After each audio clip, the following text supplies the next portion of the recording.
علامہ اقبال نے اپنی خوبصورت انداز میں لکھا ہے، کہتے ہیں سلطان مراد ہندوستان کا بادشاہ تھا۔ اقبال نے لکھا ہے، اقبال کہتے ہیں اس نے ایک مستری کو بلایا مسجد بنانے کے لیے، کہا اس طرح کی بنانا میرا دل خوش ہو جائے۔ معمار نے، مستری نے مسجد بنائی، بادشاہ سلامت کو پسند نہ آئی تو بادشاہ سلامت نے اس مستری کا ہاتھ غصے سے کاٹ ڈالا، پوچھ کوئی نہیں نہ سکتا۔ وہ سیدھا قاضی کی عدالت میں کٹا ہوا ہاتھ لے کے گیا اور قاضی کے دروازے پہ جا کے کہنے لگا میں پوچھ سکتا ہوں آپ کس کا کلمہ پڑھتے ہیں؟ پوچھ سکتا ہوں؟ تو قاضی کہتے ہیں میری کرسی بھی کانپنے لگی اور جس کمرے میں بیٹھا تھا وہ کمرہ بھی کانپنے لگا۔ میں نے کہا سوالی تو بات کر، کہانی پہلے بتاؤ کلمہ کس کا پڑھتے ہو؟ تو قاضی کہتا ہے میری آنکھیں برس پڑی۔ میں نے کہا میں اس کے کلمہ پڑھتا ہوں جو دنیا میں بھی میرا وارث ہے، قیامت میں بھی وہی میرا والی بنے گا۔ جو دنیا اور آخرت میں میرا والی ہے، میں مصطفیٰ کا کلمہ پڑھتا ہوں۔ تو کہنے لگے ہاں اس لیے تجھ سے یہ بات کہلوائی ہے کہ کہیں تو بادشاہ کا تو کلمہ نہیں پڑھتا، معاذ اللہ، تو قاضی عدالت میں بیٹھا ہے کرسی پہ، اس کا کلمہ تو نہیں پڑھتا؟ کہا نہیں میں مصطفیٰ کا۔ پھر دیکھ میرا ہاتھ کٹ گیا ہے، اب تو بتا کہ تو بادشاہ سمجھ کے معاف کرے گا یا رسول اللہ کا دین سمجھ کے نافذ کرے گا؟ ڈاکٹر اقبال کہتے ہیں وہ قاضی نے حکم جاری کیا کہ فوراً بادشاہ کو بلایا جائے۔ ہندوستان کا فرما روا پیغام گیا تو کانپتا ہوا آیا، قاضی نے سامنے کھڑا کیا، ایک طرف بادشاہ اور ایک طرف وہ معمولی معمار مستری کام کرنے والا۔ تو قاضی گرجدار آواز میں کہنے لگے بادشاہ تو بتا اس کا خون سرخ ہے تو تیرا سرخ نہیں، اس کے بازو پہ گوشت ہے تو تیرے بازو پہ نہیں، اسے درد ہوتا ہے تو تجھے نہیں ہوتا، یہ تو نے کیا حرکت کی؟ بادشاہ کی گردن جھک گئی۔ قاضی کہنے لگے پکڑو اس کو باہر لے جاؤ اور اس کا بازو کاٹ دو، اس کا بازو کاٹ دو۔ ڈاکٹر اقبال کہتے ہیں جہاں کانپ رہا تھا سارا کچھ وہاں خوشی کے شادیانے بجنے لگے۔ قاضی کہنے لگا اس کا بازو کاٹو اور اس کو بتاؤ امیر غریب کا فرق اتنی دیر ہوتا ہے جتنی دیر بندہ مسلمان نہیں ہوتا، اور جب کوئی رسول اللہ کا غلام ہو جاتا ہے پھر سارے برابر ہو جایا کرتے ہیں۔ بندہ ہو صاحب ہو محتاج و غنی ایک ہوئے، تیری سرکار میں پہنچے تو سبھی ایک ہوئے، تیری سرکار میں پہنچے تو سبھی ایک ہوئے۔ اور اپنی ملت پر قیاس اقوام مغرب سے نہ کر، خاص ہے ترکیب میں قوم رسول ہاشمی، لے جاؤ کاٹو اس کا بازو۔ اقبال کہتے ہیں جب باہر لے جایا گیا بادشاہ کو تو بادشاہ نے گردن جھکائی۔ وہ مستری کہنے لگا تو نے گردن کیوں جھکا دی ہے، اب کیا ہوا؟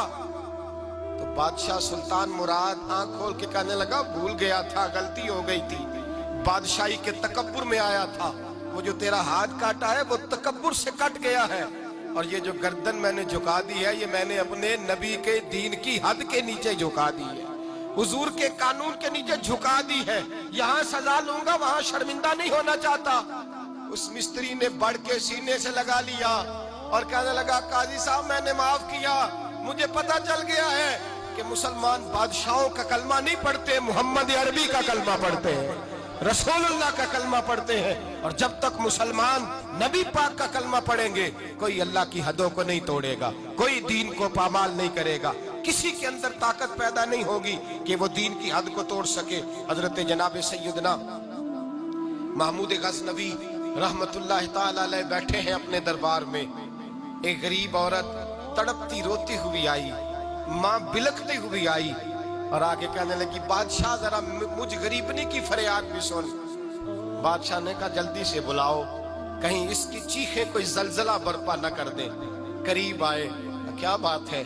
کہنے لگی کوئی شاہی خاندان کا نوجوان ہے، میں بیوہ عورت ہوں، ہندو مذہب سے تعلق رکھتی ہوں، میری 4 بیٹیاں ہیں، کوئی بادشاہ کوئی شاہی خاندان کا نوجوان ہے، سپاہیوں سمیت آتا ہے، شراب کے مٹکے لاتا ہے، میرے گھر میں گھستا ہے، میرے پاس اور تو کوئی شے نہیں، ایک عزت ہی ہے۔ جب وہ جوان بیٹی کی طرف دیکھتا ہے تو میں سوچتی ہوں اب دنیا میں بچا کیا ہے؟ بادشاہ میں بڑی مشکل سے تجھ تک پہنچی ہوں، میں اگرچہ ہندو ہوں پر میری فریاد رسی کون کرے گا؟ سلطان محمود غزنوی کہنے لگے تو جا اور میں نے اپنے سارے سپہ سالاروں کو سپاہیوں کو حکم دے دیا ہے آئندہ جب تو آئے گی تو تجھے رات کا وقت بھی میرا دربار کھلا ملے گا، جیسے ہی وہ تیرے گھر آئے فوراً پہنچ جانا، آ کے اطلاع دینا۔ رات کا سناٹا، وہ غریبنی پھر تڑپتی ہوئی چیختی ہوئی آئی، بادشاہ ذرا جلدی کر غریب کی عزت لوٹ نہ جائے، ذرا جلدی نکل، دیکھنا کوئی سرمایہ آج ختم نہ ہو جائے۔ بادشاہ خود اٹھے، تلوار پکڑی، گھر میں گئے، دیا جل رہا تھا، دیا بجھایا۔ اب بادشاہ نے اللہ اکبر کہا اور شاہ میں زرق برق نوجوان کی گردن پر جب بادشاہ نے تلوار ماری، لڑک کر کے گردن دور گری۔ پھر ہندوستان کا فرما روا سجدے میں گرا، کہنے لگا اے اللہ تیرا شکر ہے، اے اللہ تیرا شکر ہے، اے اللہ تیرا شکر ہے۔ پھر بادشاہ نے کہا پانی تو لاؤ، دیا تو جلاؤ، پانی لایا گیا، کہا روٹی تو لاؤ۔ خشک روٹی کے چند ٹکڑے بادشاہ نے کھائے، 1 گلاس پانی کا، 2 گلاس پانی کے، 4 گلاس پانی، 2 جگ بادشاہ پانی کے پی گیا۔ اور پھر روتا ہوا جب اٹھا تو بی بی کہنے لگی بادشاہ تیرا شکریہ، پر مجھے سمجھ نہیں آئی اس رنگ کی، دیا کیوں بجھایا ہے، سجدہ کیوں کیا ہے، پانی کیوں مانگا ہے؟ تو بادشاہ کہنے لگا بی بی بس تیرا کام ہو گیا، تو چھوڑ۔ کہنے لگی ذرا بتا تو صحیح، تجھے واسطہ اس رسول کا جس کا تو نے دین نافذ کیا ہے اور جس کے کہنے پر تو نے غریبنی کا کام آج اس کی عزت کو لٹنے سے، بتا تو صحیح۔ تو بادشاہ کہنے لگا ایک کی بہن ہے اور یہ جو تیرے گھر آیا تھا یہ اسی ایک بہن کا بیٹا ہے اور اکلوتا بیٹا ہے۔ تحقیق کی تو پتا چلا میرا اپنا بھانجا یہ ظلم کر رہا ہے۔ میں نے قسم کھائی تھی کہ جب تک تجھے انصاف نہیں ملے گا نہ روٹی کھاؤں گا نہ پانی پیوں گا۔ آج 3 دن سے حلق خشک ہے، اس لیے کہ مصطفیٰ کا دین نافذ کرنا ہے، اس لیے کہ حدود اللہ کو قائم کرنا ہے۔ فرمایا آج جب میں نے دیا گل کیا، آج چراغ بجھایا تو اس لیے کہ جب بھانجے کو ماروں تو کہیں بہن کی صورت سامنے نہ آ جائے۔ یہ انصاف ہے، یہ بے انصاف ہوتا ہے۔ یہ وہ انصاف ہے جو نہیں دیکھتا کہ سامنے کیا ہے، اس کی آواز نہیں ہوتی، دھڑکن نہیں ہوتی، یہ تلوار چلتی ہے تو لحاظ نہیں کرتی، اس لیے دیا بجھایا تھا۔ اور سجدہ شکر اس لیے ادا کیا ہے کہ اے اللہ تیرا شکر ہے میں نے تیرے رسول کا دین نافذ کر دیا ہے۔ یہ بات کہہ کر کے سلطان محمود غزنوی کہنے لگے پانی پیا ہے، اس لیے کہ اس دن کا پیاسا ہوں جس دن تو فریاد لے کے آئی، خشک روٹی اس لیے کھائی ہے اس دن کا بھوکا ہوں جس دن تو پھر روتے ہوئے۔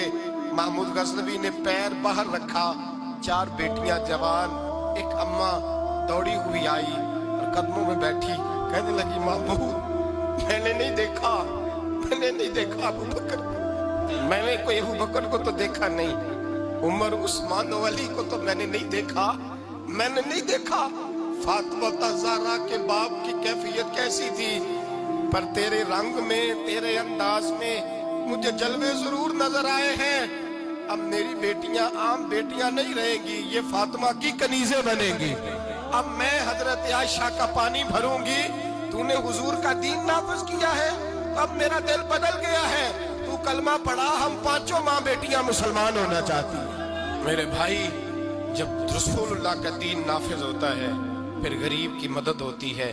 غریبوں نہ آزماؤ بار بار چہرے بدل کے ظالموں کو، دعا کرو رمضان کی سہانی صبح میں اے اللہ ہمیں کوئی محمود غزنوی کا وارث عطا فرما، اے اللہ کو سلطان صلاح الدین ایوبی کا جانشین عطا فرما، کوئی عمر بن عبدالعزیز کو ماننے والا دے، ہمیں وہ دے جس کے لبوں پہ امام حسن اور حسین کا نام جاری ہو، کوئی ایسا عطا فرما جو حضرت علی کو اپنا آئیڈیل کہتا ہو، جو عثمان غنی کی حیا، عمر فاروق کی عدالت کا وارث ہو، جو ابو بکر صدیق کی صداقت کو آئیڈیل سمجھتا ہو۔ یہی چراغ جلے گا تو روشنی ہوگی۔ جب اللہ کی حد کا معاملہ آئے کسی کی پرواہ نہ کرنا، پھر نہ دیکھنا سامنے کون ہے، پھر نہ دیکھنا کون ہے اور کیا کہتا ہے۔ حضرت فاروق اعظم کے زمانے میں غسان کے بادشاہ نے کلمہ پڑھ لیا تھا، شاہ غسان نے۔ آج تو مکے اور مدینے میں بھی حالات بگڑ گئے، اب تو پیکج ہوتے ہیں حج کا، ایک وی آئی پی، ایک وی آئی پی، ایک عام، ایک اکانومی، اب تو وہاں بھی پیکج ہیں، اب تو وہاں بھی امیر آئیں تو ان کے لیے الگ رستے ہیں عرفات اور منا جانے کے لیے۔ حضرت عمر کا زمانہ تھا، غسان کے بادشاہ نے کلمہ پڑھا، لمبا جبہ پہن کے طواف کعبہ کر رہا تھا، ایک غریب کا پیر جبے پہ آ گیا، غریب کا، مجبور کا، غلام کا۔ بادشاہ نے پلٹ کے تھپڑ جو مارا تو مجمع میں خانہ کعبہ کے سائے میں غریب رونے لگا، اور حضرت عمر کے پاس گیا، کہنے لگا میں رسوا ہو گیا اور سرے طواف رسوا ہو گیا، اے عمر اللہ کے گھر آ کے بھی میری رسوائی ہوئی۔ حضرت عمر نے غسان کے بادشاہ کو بلا کے کہا کہ اسے بدلہ دے، اسے راضی کر یا بدلہ دے۔ کہنے لگا عمر اب میں اسے بدلہ دوں؟ آپ نے فرمایا یہ میرے نبی پاک کا دین ہے، یہ حضور کا دین ہے، یہ نافذ ہوگا، یہ امیر غریب کے لیے علیحدہ علیحدہ نہیں، اسے بدلہ دے، یہ تجھے تھپڑ مارے گا، تجھے کھانا پڑے گا۔ اس نے کہا اگر میں ایسا نہ کروں تو آپ فرمانے لگے پھر میں عمر ہوں، پھر میں عمر ہوں، پھر میں تجھ سے کرواؤں گا، تجھے کرنا پڑے گا، تجھے یہ کرنا پڑے گا، میں کرواؤں گا۔ حضرت سیدنا عمر فاروق نے کہا ایک رات کا وقت ہے تیرے پاس، یا اسے راضی کر لے یا سویرے اسی طرح طواف ہوگا، اسی طرح مجمع ہوگا، اور طواف کی اس جگہ جہاں تو نے تھپڑ مارا تھا یہ تجھے تھپڑ مارے گا، اور سارا زمانہ دیکھے گا کہ رسول اللہ کا دین کیسے نافذ ہوتا ہے، تجھے تھپڑ کھانا پڑے گا، مار کھانی پڑے گی۔ اللہ اکبر۔ جب سیدنا فاروق اعظم نے اسے یہ کہا، ایک رات سوچنے کا وقت لیا، اس نے راتوں رات سامان اٹھا کر کے واپس بھاگ گیا، عیسائی ہو گیا۔ ایک آدمی نے کہا عمر اتنا بڑا بادشاہ تھا، اس کے پیچھے کتنے لوگ مسلمان ہوتے، مال خزانہ میں کتنا نفع آتا، یہ ہوتا وہ ہوتا۔ حضرت عمر کہنے لگے چپ کر جاؤ، نہ مال چاہیے، نہ زیادہ تعداد چاہیے، نہ بادشاہ چاہیے، ہمیں تو اپنے مصطفیٰ کا دین چاہیے، ہمیں تو رسول اللہ کا دین چاہیے، اس سے زیادہ ہمیں کسی چیز کی حاجت نہیں۔ بھائی یہی چراغ جلے گا تو روشنی ہوگی۔ رسول اللہ کے دین کی حد کے معاملے میں کسی کی پرواہ نہ کریں۔ جب آپ کو واضح قرآن کی آیت مل جائے، جب حدیث مبارکہ واضح مل جائے، پھر اپنی رائے پہ پھر اس پر اپنی رائے کو نہ ڈالیں، تھوپے نہ، پھر یہ نہ دے کہ میں نے گھر بچانا ہے، میں نے فلاں چیز بچانی ہے۔ بس اللہ تبارک و تعالیٰ کی حد کا جہاں معاملہ ہے، میں نے شروع میں کہا تھا ہر رشتہ توڑ دو، ہر تعلق توڑ دو، اپنا آپ بھی ٹوٹتا ہے تو توڑ دو، لیکن دیکھنا کہیں رب رسول کی حد نہ ٹوٹنے پائے۔ یہ حد کبھی نہیں ٹوٹنی چاہیے۔ دین اسلام کی جو حدود اللہ اور اس کے رسول نے متعین فرمائی ہیں ان کو کبھی نہیں ٹوٹنا چاہیے۔